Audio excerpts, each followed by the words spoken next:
The ruling class. Elementi di Scienza Politica. Gaetano Mosca. Translation by Hannah D. Kahn. Edited and revised, with an introduction, by Arthur Livingston. 1896. Narrated by Skeptical Waves. Chapter 9. Standing Armies. 1. We have already discussed the predominance of military classes, Chapter 2, Section 4, and we have seen that in some cases warriors have come exclusively from dominant classes, though in other cases those classes supply only generals, officers and picked corps, while a certain number of the rank and file in less esteemed divisions are recruited from lower classes. In savage or barbarous countries, where economic production is very rudimentary, all adult males are soldiers in the rather frequent event of war. In such societies, assuming that pastoral nomadism or even an embryonic agriculture and industry exist, they are never so highly developed as to absorb human activity entirely. Sufficient time and energy are always left for adventurous raids and forays. These furnish an occupation that is not only agreeable in itself but is almost always lucrative. Among such peoples the arts of peace are regularly left to women or to slaves. The men devote themselves by preference to the chase and to warfare. This has happened, and still happens, among all races and in all climates when the conditions described above prevail.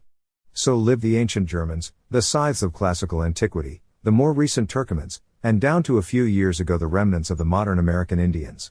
So many of the Negroes of the African interior have always lived, and the Aryan, Semitic and Mongolian tribes that have managed to conserve a de facto independence in the more inaccessible regions of Asia.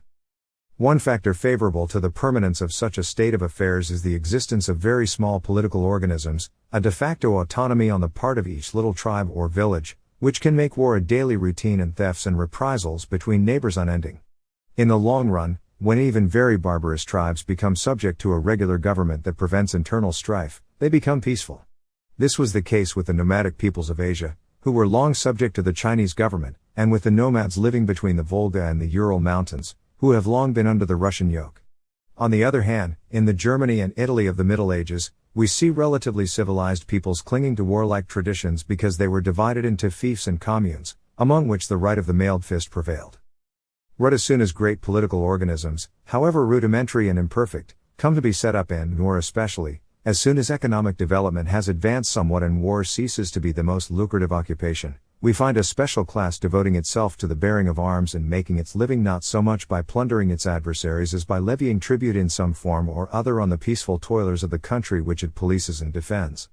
As we have many times remarked, production is almost exclusively agricultural when civilization and culture are at a low level, and warriors either are the owners of the land, which they force others to cultivate, or else extort heavy tribute from those who do own the land. This was the situation in the early period of Greco-Roman antiquity, when the dominant military element in the city was made up exclusively of landed proprietors, and the same phenomenon recurs more markedly still in all countries that are feudally organized. We find it, therefore, among the Latins and Germans of the Middle Ages and also among the Slavs.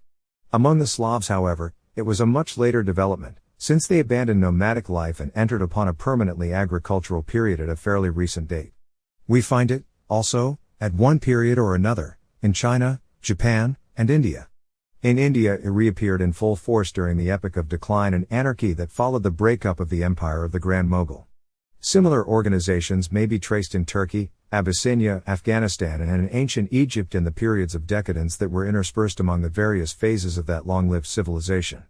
In short, we find it in all societies that have not yet issued from the early period of crude culture that appears in the history of every great nation, and we find it also in the periods of deterioration or decline, whether due to internal or external causes, by which countries that have attained a high level of civilization change and perish as social types. The Roman Empire would be an example. 2. However, as feudal states advance in civilization, a trend toward centralization, toward bureaucratic organization, sets in, since the central power is constantly trying to free itself of dependence upon the goodwill of the minute political organisms that make up the state, a goodwill that is not always prompt and freely offered. With that in view, and incidentally for the purpose of keeping the small organisms more obedient and better disciplined, the central power tries to obtain direct control of the agencies that will enable it effectively to enforce its will upon other men, control of money, in other words, and soldiers. So corps of mercenaries, directly in the service of the head of the state, come into being, and that development is so natural and so regularly recurrent that we find it, in embryo at least, in all countries that are feudally organized. In the Abyssinia of our day, in addition to the contingents that were supplied to him by the various races, the Negus had the nucleus of an army in the guards who were attached to his person and who were maintained directly by court funds, and in the retinue of domestic attendants, butchers, ostlers, grooms, bakers, and so on, who followed the emperor everywhere and became soldiers as need required. In the Bible one notes that the core of the army of David and his successors was made up first of warriors who ate at the king's table and then of Clycrethim and Pelchthite mercenaries, all men so well versed in arms that they successfully dealt with the revolt of Absalom, even though that uprising was supported by a majority of the people. Renan suggests that the presence of a nucleus of foreign retainers in the service of a government was peculiar to Semitic peoples, the Semitic sense of tribe and family being so strong that native elements were unsuited to enforcing respect for the rights of the state, since they always subordinated public interest to factional or clan interests. But that situation arises, really, wherever the social aggregate is composed of small units which are equipped with all the organs required for independent existence and are therefore easily able to rebel against the central authority. So the medieval kings of England secured soldiers in Flanders and Brabant. The kings of France surrounded themselves with Swiss guards, the Italian lords with hired Germans, and in this they all were bowing, at bottom, to the same political necessities that impelled the kings of Judah to enlist Pelethites and Cherathern and, later on, the caliphs of Baghdad to have a Turkish guard. Under the early republic the Romans had a citizen army that was recruited from the dominant and well-to-do classes and was made up of individuals who took to arms only in case of need. Nothing less than the Roman genius for organization was required to bring that system to such perfection as to make it possible for the citizen army to develop without shock and almost imperceptibly into a real standing army made up of professional soldiers.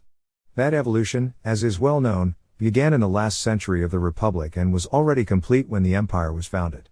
As a rule, standing armies have originated in units of native or foreign mercenaries hired by the central power to support it against other military forces that have been feudally organized. As regards the practice of hiring mercenaries, it is interesting to note that it was especially characteristic of countries that not only were rich but derived their wealth from commerce and industry rather than from agriculture. In such countries the ruling classes grew unaccustomed to life in the open, which was the best preparation for the career in arms, and found it more to their advantage to superintend banks and factories than to go off to wars. That was the case in Carthage, in Venice and quite generally in the wealthier Italian communes, where the mercantile and industrial burghers soon lost the habit of fighting their wars in person, and became more and more inclined to entrust them to mercenaries. In Florence citizens were still fighting in the battles on the Erbia and at Campaldino, but, as we saw above, Chapter 3, Section 6, the latest record of a campaign conducted wholly by citizens belongs to the year 1325. The nationality of the mercenaries themselves may sometimes be determined by political considerations, and perhaps by the traditional habits and aptitudes of certain peoples, but the consideration that most commonly prevails is the plain economic consideration of the largest results from the smallest expenditure, in other words, the desire to have the greatest possible number of soldiers for the least possible outlay. Therefore countries relatively poor in capital and rich in population, in which time and lives can be bought on very favorable terms, have always been the ones to furnish the largest numbers of hired troops.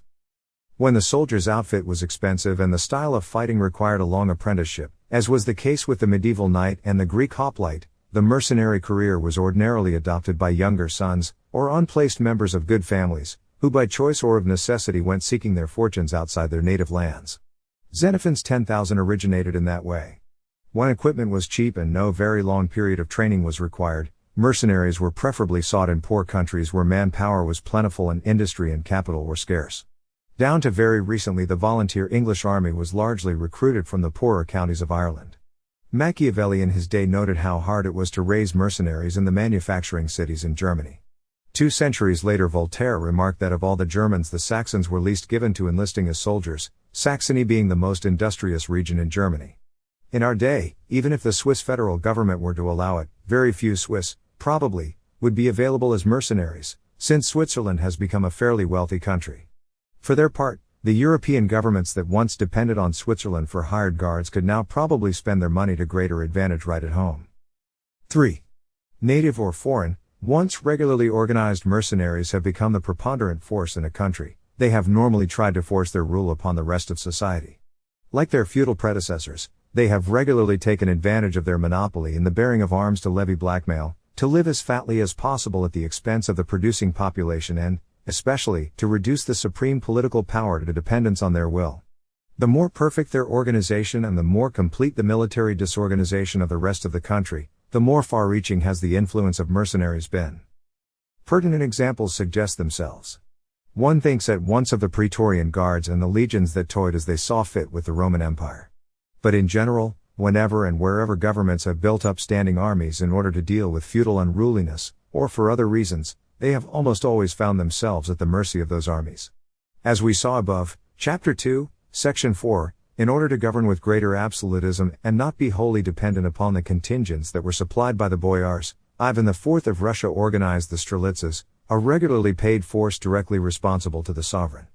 Very soon the Strelitzes were making and unmaking czars. They became virtually omnipotent in Russia, and Peter the Great was able to free himself of them only by shooting them down with grapeshot, or beheading them by the thousand. At Constantinople, again, the sultans decided to have a thoroughly loyal militia made up of men who had no countries and no families and could therefore be brought up in wholehearted devotion to Islam and the Padishah.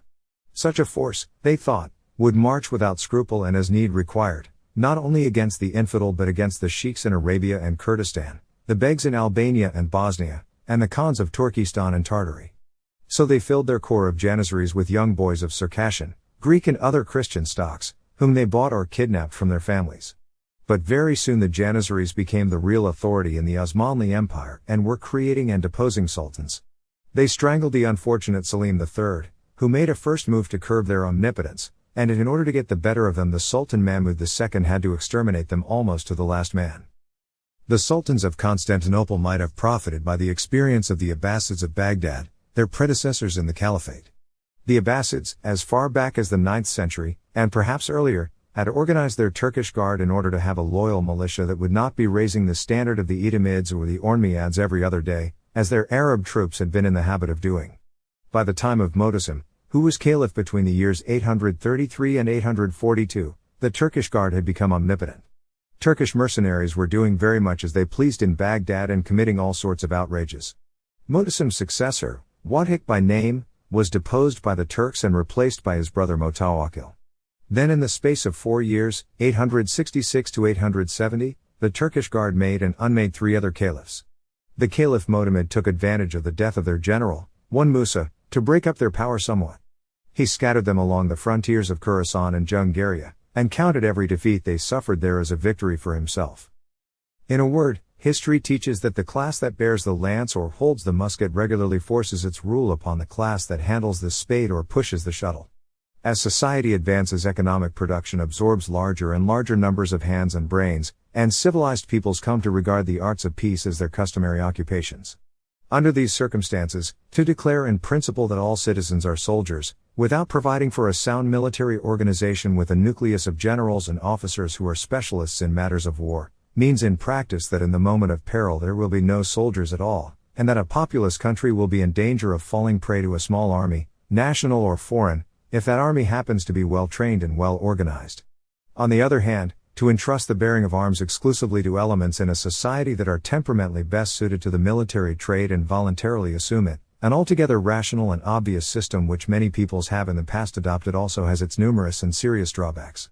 If the society is unorganized or loosely organized, that system means that every village and town will have its band of armed men. The band will comprise those who feel the greatest repugnance to regular work and the greatest inclination toward adventure and violence, and sooner or later the band, or its leader, will begin to tyrannize over peaceful producers, quite ignoring any rule or law. If the society is somewhat better organized, the bands taken as a whole will constitute a ruling class, which will be lords and masters of all wealth and all political influence. That was the case with medieval feudalism in Western Europe and with the Polish nobility down to a century and a half ago. In a bureaucratic state, which represents the most complicated type of social organization, the standing army will absorb all the more belligerent elements, and, being readily capable of prompt obedience to a single impulse, it will have no difficulty in dictating to the rest of society. The great modern fact is the huge standing army that is a severe custodian of the law, is obedient to the orders of a civil authority and has very little political influence, exercising indirectly at best such influence as it has. Virtually invariable as that situation is in countries of European civilization, it represents a most fortunate exception, if it is not absolutely without parallel, in human history. Only a habit of a few generations standing, along with ignorance or forgetfulness of the past, can make such a situation seem normal to those of us who have lived at the end of the 19th and the beginning of the 20th century, and so find it strange when we chance upon exceptions. Exceptions have occurred on rare occasions in France, and more often in Spain. In Spain, this standing army has at times overthrown the men in supreme power and even changed the form of government. One should remember, however, that this has happened at moments of crisis and social disorganization, and that once changing governments by violent means has become a practice, each party or social class uses the means most congenial to it and within easiest reach in order to gain the upper hand. As a matter of fact, it has been possible to subordinate the standing army to the civil authority only through an intense and widespread development of the sentiments on which juridical defense is based, and especially through an exceptionally favorable sequence of historical circumstances. Perhaps we had better touch on these circumstances at some length at this point, but we might note at once that it is not at all impossible that different historical circumstances that are now maturing may end by weakening, or even undoing, the complex, delicate and sagely elaborated mechanism of the modern army. If that actually takes place, we may find ourselves back with a type of military organization perhaps simpler and more natural but certainly more barbarous and less suited to a high level of juridical defense. 4. The historical process by which the modern standing army developed goes back to the end of the Middle Ages. During the 15th century, first in France and then in other regions of Europe, centralized monarchy, parent of the modern bureaucratic state, gradually replaced feudal militias with standing armies. Even in those days, Europe suffered relatively little from military insurrections and military tyranny. This was due largely to the fact that the substitution came about slowly and gradually. Even toward the end of the Middle Ages, European armies were becoming so complicated in structure that many different social elements were represented in them and served to balance one another. At the opening of that historical period, the cavalry was in general made up of men-at-arms, who were of gentle birth and were profoundly imbued with the aristocratic and feudal spirit, but who nevertheless were in the king's pay. The infantry was a motley collection of adventurers hailing from any number of countries. Little by little a system came to prevail whereby the command of infantry regiments, and eventually of infantry companies, was entrusted to gentlemen, who differed in birth, temperament and background from their soldiers. Besides, down to the time of Louis XIV, and even after that, an old practice lingered on whereby a nobleman organized at his own expense a squadron of cavalry or a regiment or company of infantry from among the men who lived on his lands, and then hired himself out to some sovereign with his troop ready-made. It was always taken for granted that in case of need the king could call the whole nobility of the realm to arms. The practice of leasing and hiring private regiments lasted down to the end of the 18th century. The traffic flourished especially in Switzerland and Germany. The La Marque regiment of German infantry was usually in service in France. Recruited preferably in the county of that name, it was always commanded by a member of the La Marque family, and the officers were appointed by the colonel. It passed on from generation to generation by inheritance. All that down to the French Revolution. The last general call of the whole nobility to arms took place in France early in the reign of Louis XIV. It became apparent at that time that an assemblage of 12 or 15,000 knights, all with different sorts of equipment, some too young and some too old, all personally courageous but untrained to fight in concerted movements, had very little value in actual practice. For much the same reasons the Polish cavalry lost most of its military importance in the 18th century. The Magyar nobility was called to arms for the last time in 1809, when the French invaded Hungary. The body so formed was composed of horsemen who were individually brilliant, but it showed little effectiveness in the battle at Robb, which was fought in connection with Napoleon's Wagram campaign. Though the mixing of different social elements and different nationalities prevented the armies of the 16th and the first half of the 17th century from becoming masters of the countries they served, it was no easy matter to maintain tolerable discipline among troops made up of adventurers from everywhere and largely from the worst elements in society. The outrages committed by the German Landsknechts and the Spanish Miquelets became proverbial, but we have no reason to assume that the French, Swiss, Italian, Croat or Walloon regiments behaved very much better. The letters of Don Juan of Austria show what hard work, what shrewdness, what energy, that general and his officers were called upon to display in order to maintain a very relative discipline among the troops that put down the Moorish revolt in the Alpujarras, embarked on the galleys that won at Lepanto and then served in the war in Flanders. There is the story, from early in the 16th century, that on hearing that a Spanish army, which had gone overseas to conquer Algiers, had been defeated and all but destroyed, Cardinal Jimenez exclaimed, "God be praised! Spain is free of that many blackguards at least."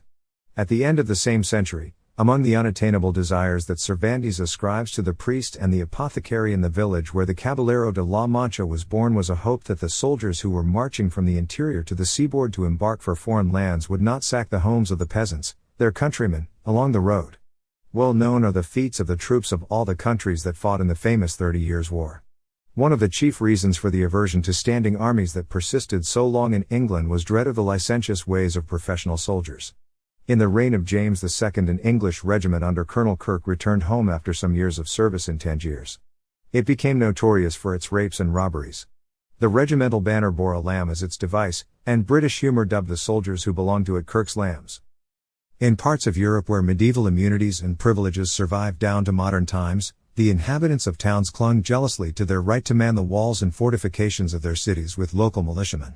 Under the Spanish domination at Palermo, for instance, though the inhabitants, apart from some few lapses, remained loyal subjects to His Catholic Majesty, only a very small number of foreign soldiers were allowed to enter the town to guard the royal palace and the castle. The ramparts with their artillery remained in the control of the city militia made up of the worthy guilds. At times when a question of strengthening the royal guard in the city came up, the guilds, loud-voiced in their professions of devotion and loyalty to the king, nonetheless barricaded the streets and trained the guns of the ramparts upon the royal palace. The revolt at Messina in 1676 was brought on in part by an attempt by Don Luis del Hoyo, the strategos, to capture by surprise the forts that were manned by the town militia. The licentious conduct which could be taken for granted in soldiers was commonly alleged as the reason for such suspicions of the soldiery. No better discipline was obtained until well toward the end of the 17th, or rather till the 18th century.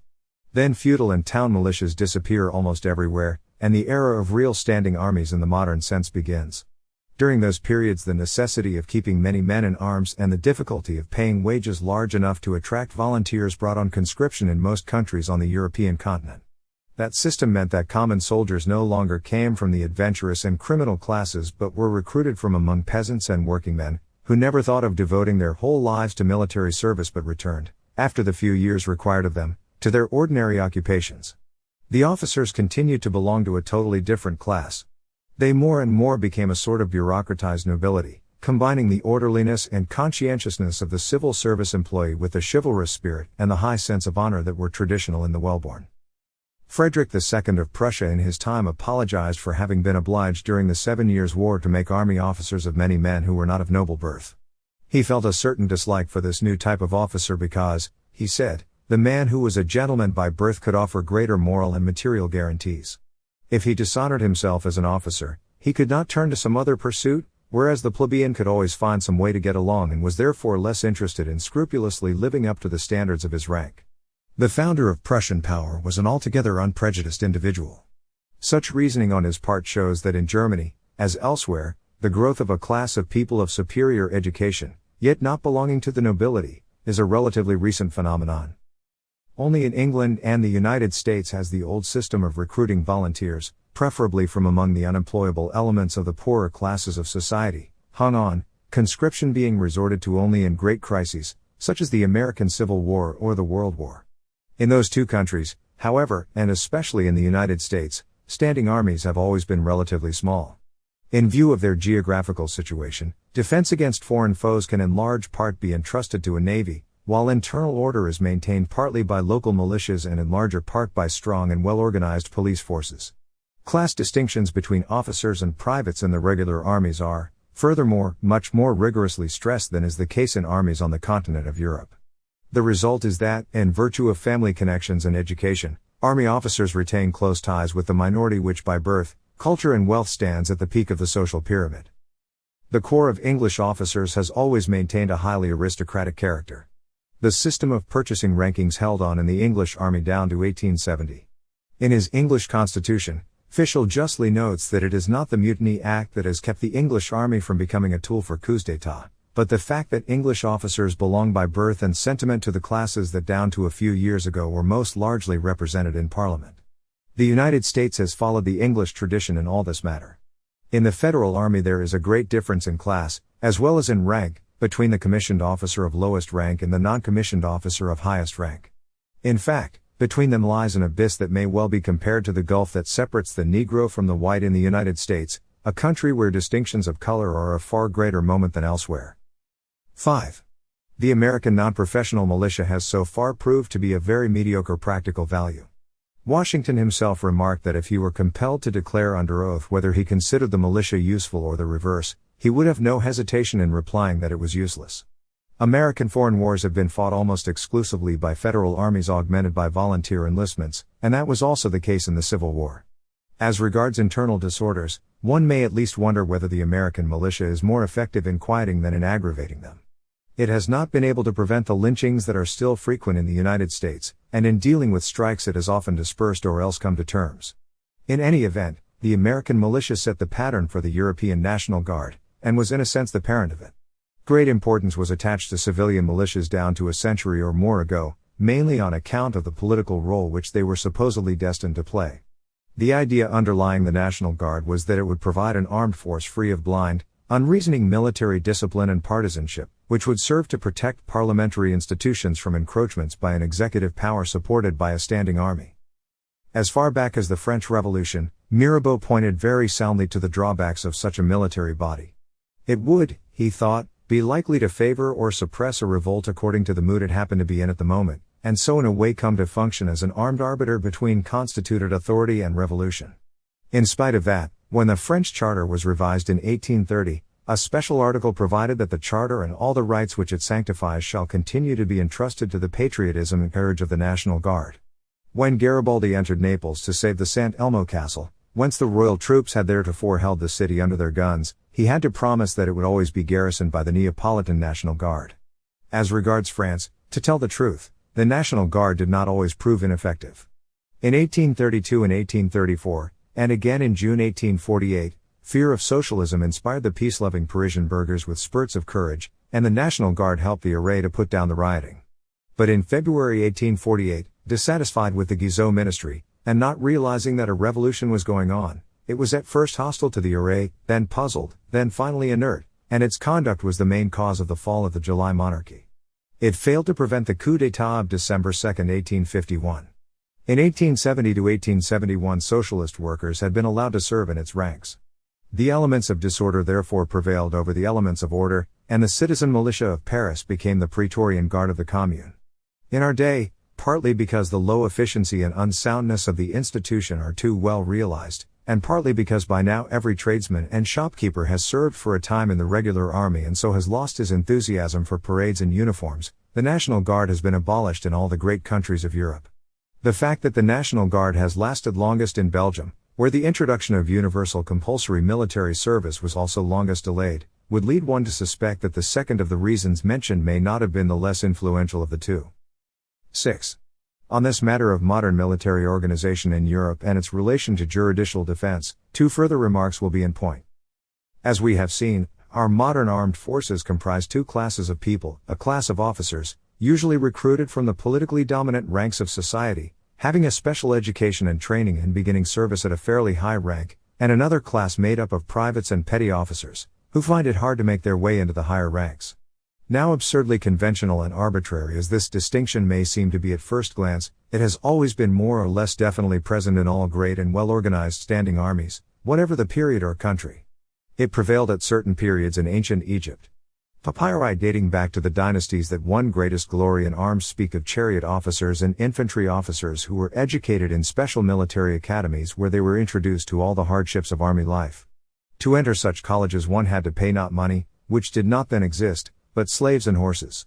The same distinction was enforced to a certain extent in modern China, where the status of the military mandarin was somewhat similar to that of the modern army officer in the West.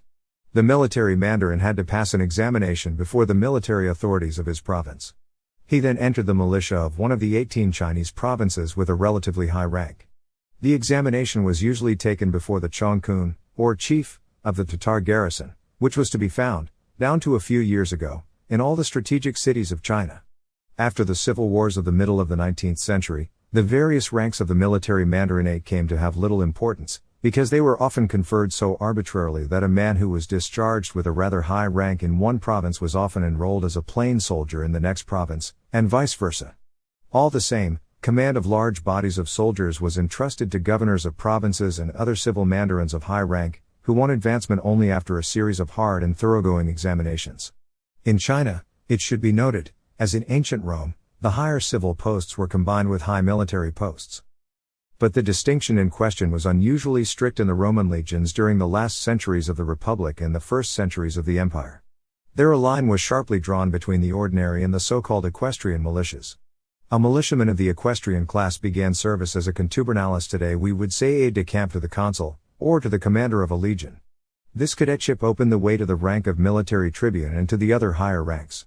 For long centuries, on the other hand, the man who began his career as a private in the ordinary militia could at the most become a senior centurion, or first spear, a grade that was the marshal's baton, as it were, of the Roman rank and file. This organization assured the tenure of high ranks in the army to the same social class that held the high civil magistracies and which, since it possessed both wealth and political power, made up the aristocracy of ancient Rome. The distinction between the militia equestres and the ordinary militia was based on a law that made the nomination of military tribunes and higher officers the prerogative of the comitia. Now popular elections in ancient Rome, as today in many countries which are not in a state of latent revolution and where the elective system has been long established, almost always gave preference to the rich, or to persons whose families already enjoyed great prestige and occupied prominent positions.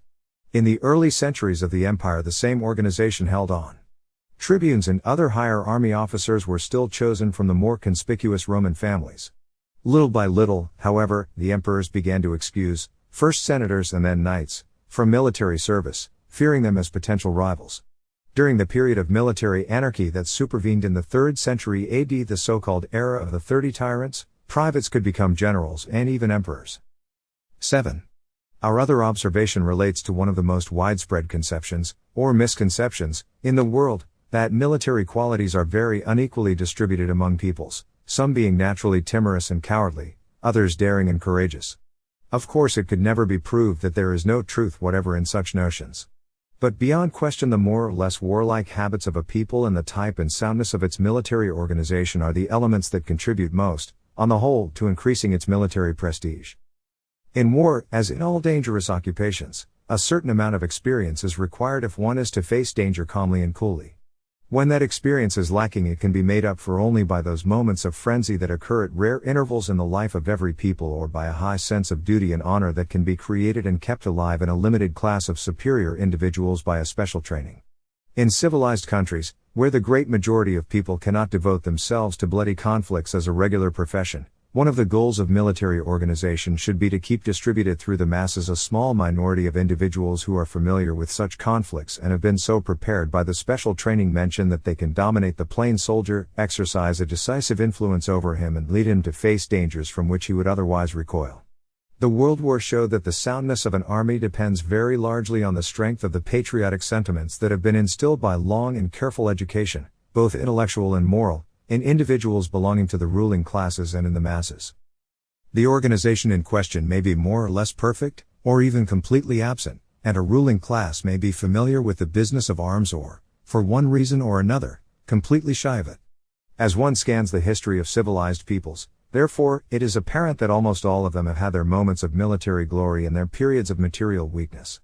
The Hindus were conquered and despoiled time after time by Turks, Mongols, Afghans, and Persians, and they submitted to a few thousand Englishmen in the 18th century, yet of all the Asiatic peoples they were the ones who offered the stoutest resistance to the Macedonians. The natives of Egypt have for centuries had the reputation of being cowardly fighters, yet the troops of Amasis and Thutmosis, in their day the best armies in the world, were recruited among the inhabitants of the lower valley of the Nile. From the day of Leonidas down to Alexander the Great, the Greeks were considered very valiant soldiers, and in Xenophon's time they spoke with the greatest scorn of the Syrians and the Mesopotamians. But when Islam rose, the Semitic peoples of Asia took the lead again and literally massacred the unwarlike populations that gave their obedience to Byzantium. Amari seems inclined to ascribe the submissiveness that the Greeks displayed under Byzantine rule to the influence of Christianity. Now, in the first place, the Byzantine Empire lasted for 10 centuries, and during that time it had not a few moments of extraordinary military energy. Then again, Christianity did not have any such effect on the Germans or the Slavs, and it is to be noted that the warlike spirit also revived among the Latin peoples of the West. Once Roman administration had actually been obliterated and a feudal organization had emerged from anarchy. The real fact is that imperial efficiency and the Pax Romana had unaccustomed the citizens of the empire to arms, so that once the regular army was disposed of they fell a ready prey to any invader. The Italians of the Renaissance made wretched soldiers, being unused to anything like real warfare. However, the Roman legionaries had been recruited among their ancestors. They had shown not a little valor in the day of the communes, and not so many generations after Machiavelli's time, the Italian regiments rivaled the Spanish in steadiness at the famous affair at Rocroi.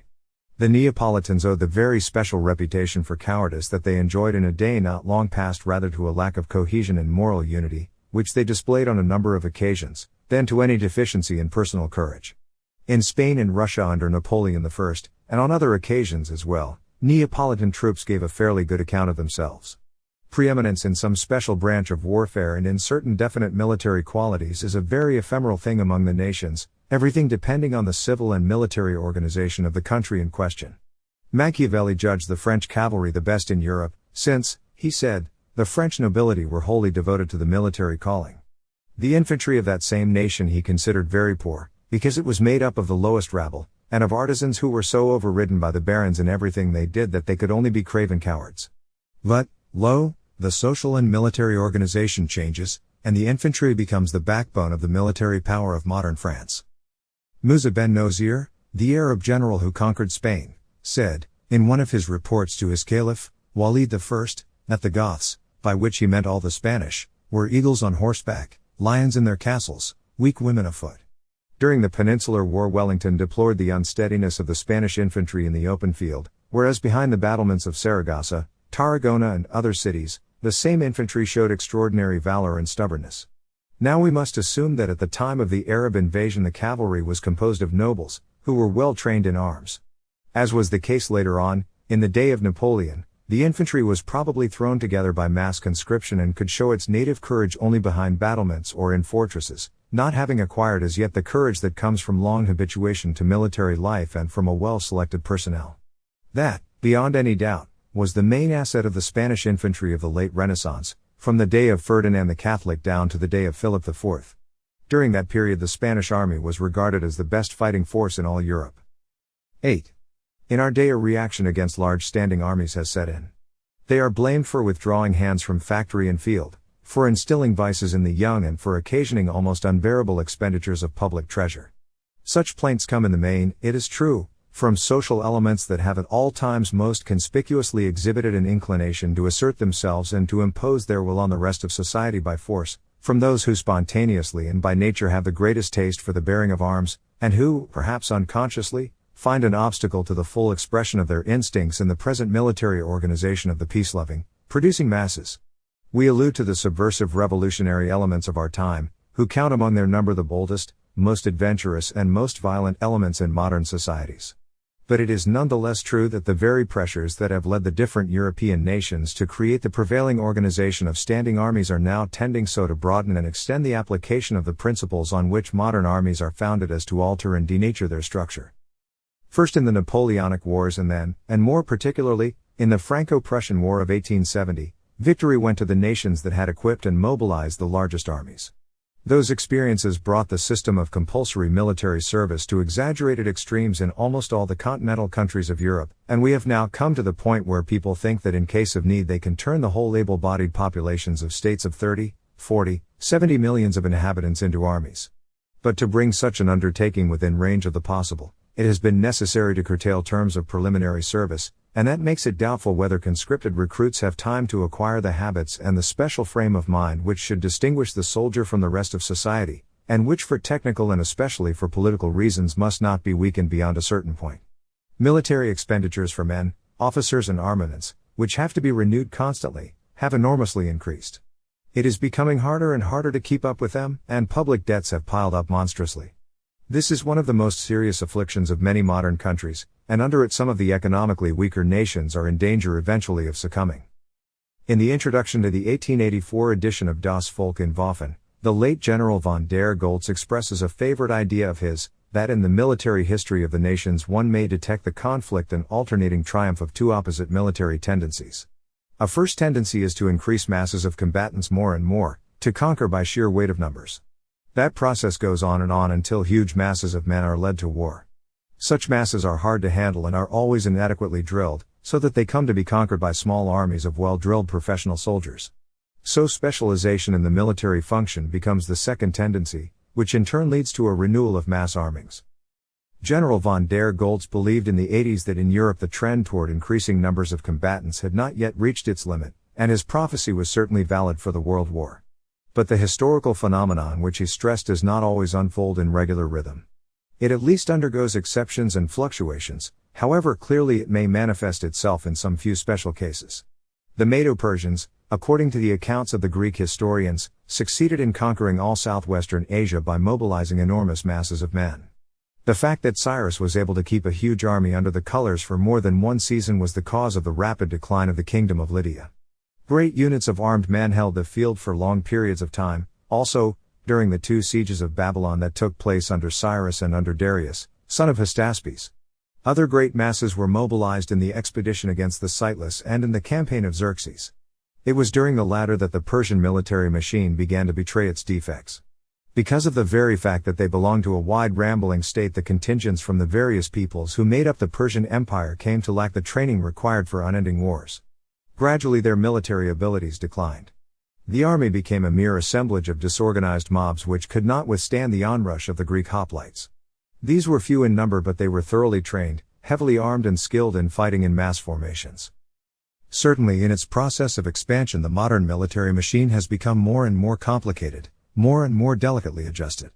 To direct its functioning in time of mobilization and war has become a task that bristles with greater and greater difficulties. We may even ask ourselves whether war itself will be possible when each passing day of hostilities, what with economic losses to the country and expenditures from the exchequer, will cost every nation tens and tens of millions, and when a declaration of war will harm the interests and shock the emotions of every single family in a whole civilized population. If the moral aversions and the economic interests that are opposed to war among civilized nations are able to stave such conflicts off for as few as 60 or 70 successive years, it is doubtful whether the military and patriotic spirit upon which modern armies are based, and which alone makes possible the enormous material sacrifices that wars require, can be passed on to the rising generations. When the decline of that spirit and prolonged peace have abolished standing armies, or reduced them to semblances vain and subjectless, a danger will again arise that the military predominance of the West may revert to other races, other civilizations, that have had, or will have had, different developments from the European, and will meantime have appropriated European methods and instruments of destruction. If that danger seems too remote and too fanciful to some of us, no one can deny that, within the structure of European nations themselves, there will always be violent characters and timid characters, there will always be conflicts of interest, and the will to have one's own way by brute force. Now the modern organization of the standing army has so far stripped the class of persons who have natural tastes and capacities for violence of their monopoly of the military function. When that organization has been dissolved or weakened, what is to prevent small organizations of the strong, the bold, the violent from again coming to life to oppress the weak and the peaceful? When war has ended on a large scale, will it not be revived on a small scale in quarrels between families, classes or villages? Indeed, from the doubts we have been voicing, a conclusion which we hardly have the courage to put into words may be drawn. It is that war itself, in its present forms the root of so many evils, the parent of so many barbarities, becomes necessary every now and again if what is best in the functioning of our Western societies today is not to decline and retrogress to lower types of juridical defense. Grave and terrible as this conclusion is, it is, after all, only one more consequence of our complex and contradictory human nature. In the history of the nations, good and evil are inevitably linked. The juridical and moral improvement of society goes hand in hand with expressions of the basest and most selfish passions and the most brutish instincts. The modern organization of armies, it will be noted, runs counter to the economic principle of the division of labor and to the physiological law of the adaptability of the various bodily organs to given purposes. That shows once again how hazardous it is to set up analogies between the phenomena of the human body and the phenomena of the social body, and once again calls attention to the reservations that have to be made in regard to certain economic laws when they are applied in the field of politics.